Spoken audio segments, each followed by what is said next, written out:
Ito po nga sa topic natin na to, ito naman yung lifestyle check para po sa lahat ng mga taong gobyerno. Wala pala. Utos ni Pangulong Ferdinand R. Marcos Jr. ang pagkakaroon ng lifestyle check sa lahat ng mga opisyal sa gitna ng investigasyon patungkol sa maanumalyang flood control projects. Kasabay nito, binigyan diin ni Pangulong Marcos Jr. ang tuloy-tuloy na pag-check sa mga records ng DPWH kaugnay sa mga maanumalyang proyekto. Ongoing din ang investigation ng pamahalaan upang matukoy ang mga nasa likod ng mga proyektong dapat sana ay makakatulong sa solusyon ng malawakang pagbaha sa bansa. Utos ni Pangulong Ferdinand R. Marcos Jr. Diba? So yan po yung utos ng ating Pangulong Bongbong Marcos. Lifestyle check po sa lahat ng lahat ng mga elected official. Ngayon po kasi sa ating gobyerno, nakita naman natin marami po talaga diyan ang mga mayayaman bago naging congressman, bago naging senador.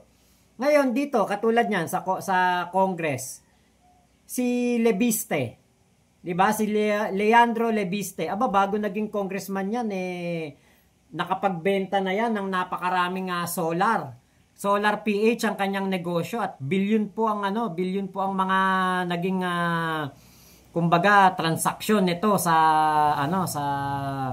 kanyang kumbaga pagiging businessman. Billion po ang kinikita nitong kanyang solar business ni Leandro Lebiste. Bukod pa sa anak siya ni Loren Legarda, talagang mayaman po. Ngayon, dito naman sa ating House Speaker Martin Romualdez, kung siya po ay lifestyle check, alam natin din na Romualdez yun diba? Talagang mga big time, talagang mga mayayaman, bago pa maging mga politiko, bago pa maging House Speaker, mayayaman na po talaga yan. Ngayon, sa mga senador, po, Jinggoy, diba? JB, Ejercito, mayayaman talaga yan. Diba? Talagang, natin, mga anak ni Erap yan diba? Talagang maraming pera. Ngayon, ang tanong ko dito, papayag kaya si Sara Duterte na ma-lifestyle check siya? Siya mismo ma-lifestyle check. Meron tayong investigasyon sa flood control projects. Kung seryoso talaga sila, and si BBM alam niya yan, kasi governor siya dati, mayor ako dati, alam nating lahat kung ano yung anomalya, ano yung korupsyon sa budget ng gobyerno, sa projects ng gobyerno. Buksan lahat ng investigasyon. And ma'am, any comment kung sa latest sinabi ni BBM na lifestyle check daw mga official? Oo! Dapat lang. At hindi lang yung elected public officials pati yung mga appointed public officials. At hindi lang yung mga yung on the surface na sasabihin natin kung ano yung nakalagay sa salin. Dapat deep dive kung sino yung mga dummy. Ilabas yung mga dummy ng mga public officials. Ayun. Kita nyo itong si Sara Duterte gusto pati po yung mga dami daw ng mga elected official ay maimbestigahan. Sa totoo lang, sino ba mag-aakala na may mga dami, 'di ba? Parang binigyan niya ng binigyan niya ng idea tayong mga manonood na teka. Hindi kaya ikaw Sara Duterte ang may dami? Hindi kaya kayong mga Duterte ang may dami? 'Di ba? Kasi eto si Digong mismo, sinabi niya 'yan. Meron siyang na-accumulate na 5 billion pesos. Simula nung nagtrabaho siya sa gobyerno, simula nung naging abogado hanggang naging prosecutor, naging congressman, mayor, hanggang naging presidente, nakapag-accumulate daw siya ng 5 billion pesos. Pero kahit kwentahin pa ninyo, ang lahat ng sinahod ni Digong, hindi aabot ng 5 billion pesos ang kanyang mga sinahod. Kahit na kumita pa siya ng malaki, hindi po aabot ng 5 billion pesos ang kinikita ng isang nagtatrabaho sa gobyerno. Kahit pa 50 years ka dyan, 40 years ka dyan, malabo. Kung walang korupsyon. Diba? Pero kung may korupsyon, talagang easy, 5 billion. Walang problema. Diba? Kaya nga, eto naisip ko, sabi ko, kung si House Speaker Martin Romualdez ay lagi nilang pinagbibintangan na nagnanakaw sa kaban ng bayan, lagi nilang pinag-iisipan na merong ginagawang magic sa budget. Samantalang, si House Speaker Martin Romualdez ang siyang nag-open ng BICAM, Budget Deliberation, para po maging open ito sa publiko.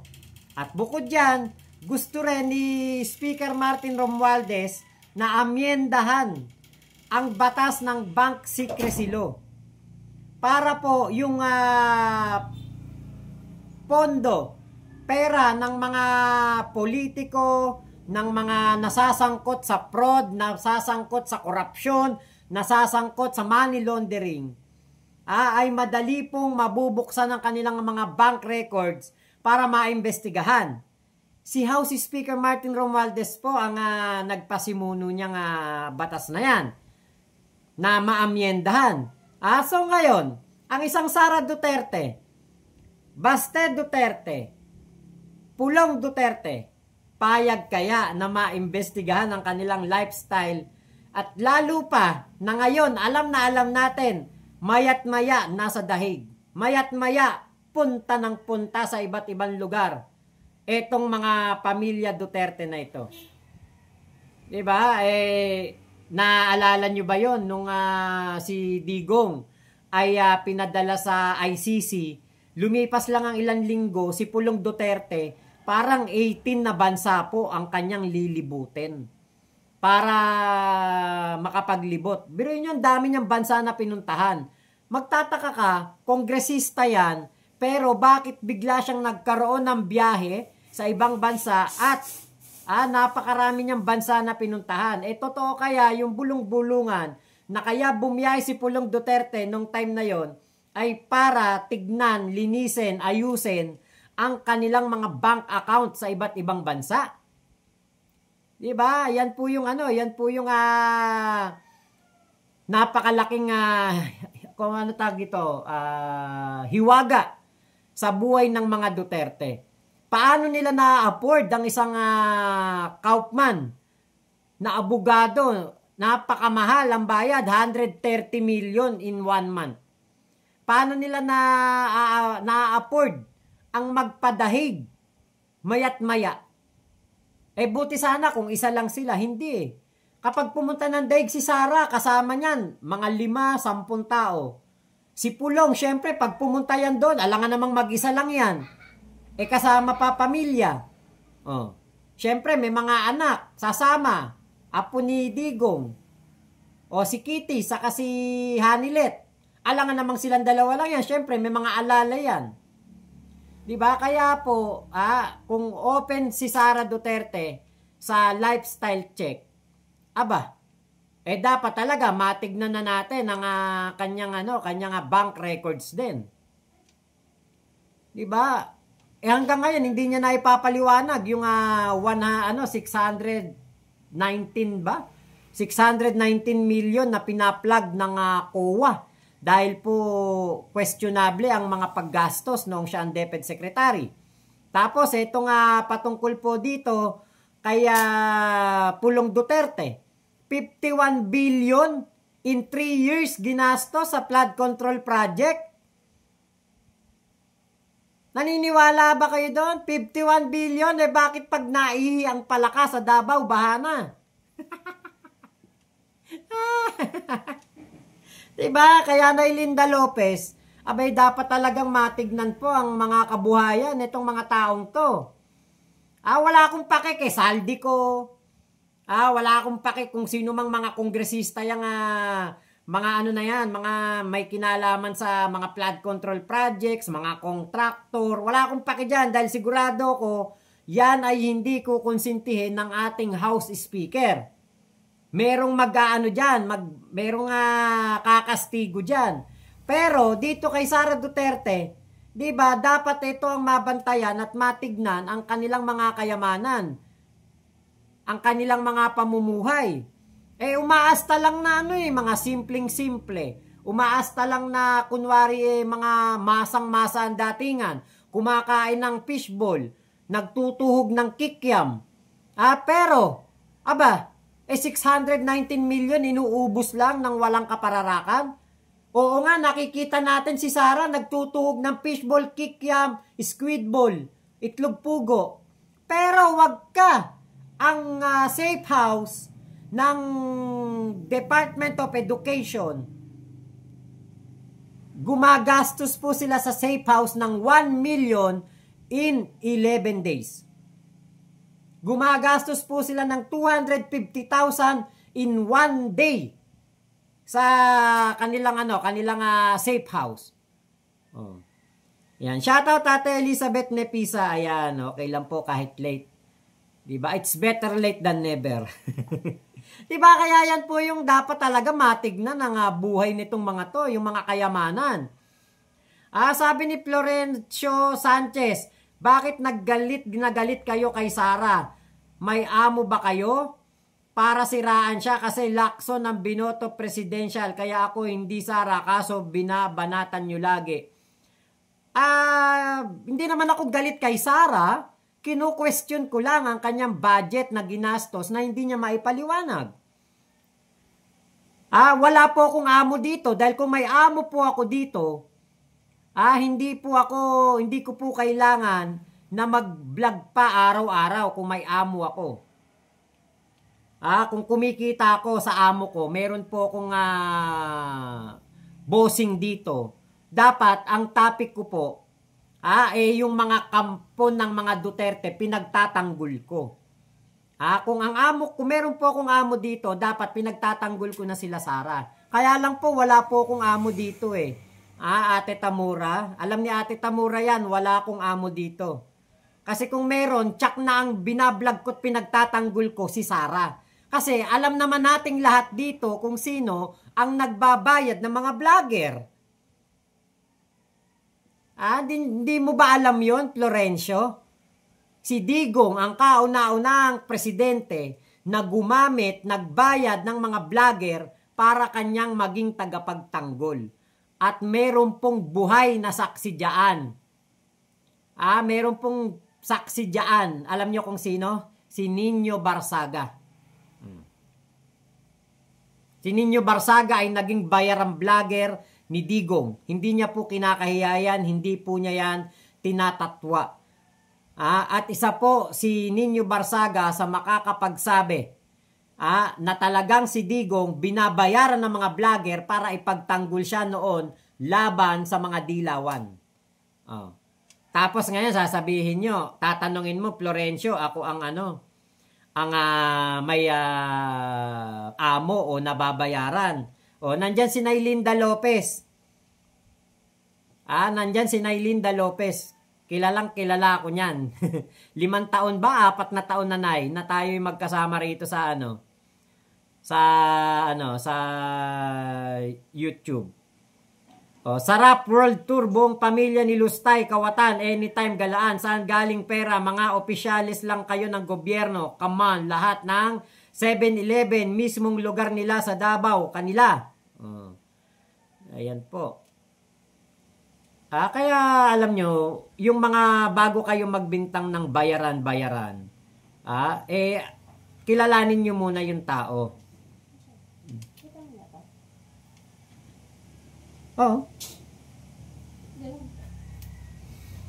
Okay, sabi ni Elliot de la Cruz, lagi daw kayo free trip to Hong Kong. Yes, walang problema doon.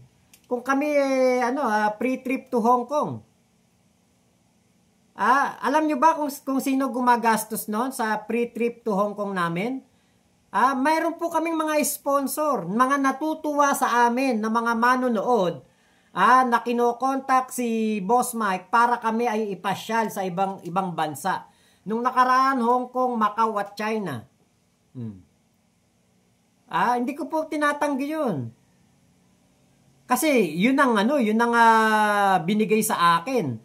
Sinama ako, Mac, gusto nung sponsor natin sumama ka. Syempre sumama ako. Alam nga namang tanggihan ko yun.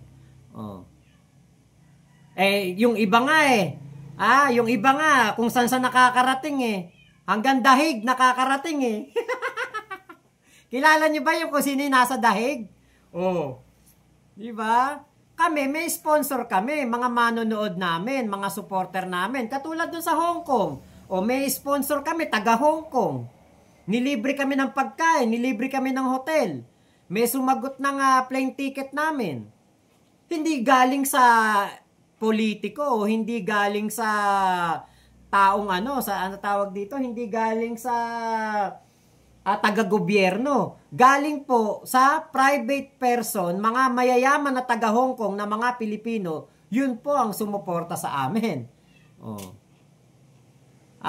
Yung iba nga nakikita ko, nagja-Japan pa. Nakita nyo ba kami? Pumunta kaming Hong Kong, nag-rally kami. Pumunta kami ng Hong Kong, siniraan namin si Sarah? Hindi. Pero makikita nyo dyan, yung mga DDS pumupunta ng Hong Kong, nagrarally.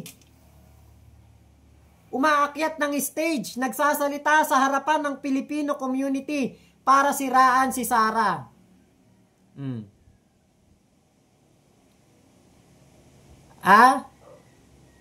Umakyat ng umakyat pala ng stage para siraan si PBBM. Kaya po alam nyo, pumunta kaming Hong Kong para mamasyal. Malaki kaibahan nun. Mga DDS vlogger, pumunta ng Hong Kong para siraan si PBBM. Pumunta kami ng Hong Kong para mamasyal. So, dun pa lang, malaki na po kaibahan. Diba? Kaya malabong-malabo yung na yan, yung sinasabi nung kanina si Elliot. Kami po kami ng Hong Kong. Chat mo si Kuya, tumatawag sa akin Kaya po wag po kayong mag-isip sa amin ng masama kung kami lumalabas ng bansa dahil ang gumagastos po nun mga sponsor po namin, mga PBBM supporter na natutuwa sa ginagawa naming pagtatanggol sa ating Pangulong Bongbong Marcos. Ayun. Truth really hurts, troll. Yun nga po. Okay. Uy, biglang U-turn si Florencio. Yun nga Ate Virgie, nakikita ko yung comment Ate Let Reyes, 2022, start naming nagkaisa ni Macmac, campaign period. Yes, Yorme Isko Moreno yan. Nestor Bernales, boss, inggit sila kasi walang nag-sponsor. Ayan, iba po. Ayan. So, ako po magpapaalam na po sa inyo dito sa aking vlog na ito. Meron po akong hinihintay na bisita. Ito tawag ng tawag. Mamaya na lang po ulit ako magbabalik live o bukas po ng umaga. Aagahan ko, hahabaan ko para makapagkwentuhan pa po tayo.